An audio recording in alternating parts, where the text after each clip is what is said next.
अच्छा नाज़रीन, अब कुछ बात कर लेते हैं मुल्की मईशत के हवाले से, जिसके हिचकोले ख़त्म होने का नाम नहीं ले रहे हैं। पहले कहा गया था कि मुल्क दिवालिया होने को है और ज़र मुबादला के जो ज़खायर हैं वो बराए नाम रह गए हैं। दोस्त ममालिक ने भी मज़ीद कर्ज देने से मुँह मोड़ लिया है। IMF भी हिचकचा रहा है। बिल आखिर कर्ज या ये मसला कर्ज मिलने से वक्ती तौर पर हल हो गया है।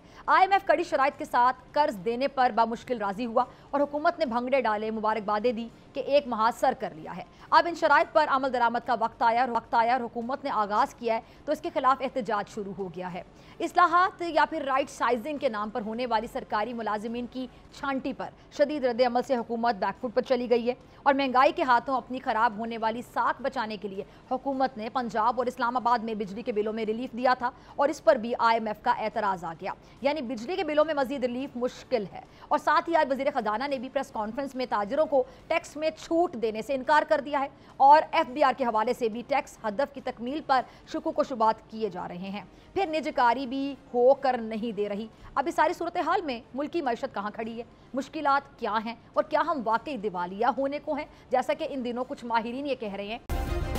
सब्सक्राइब करें और बेल दबाएं ताकि कोई खबर रह न जाए।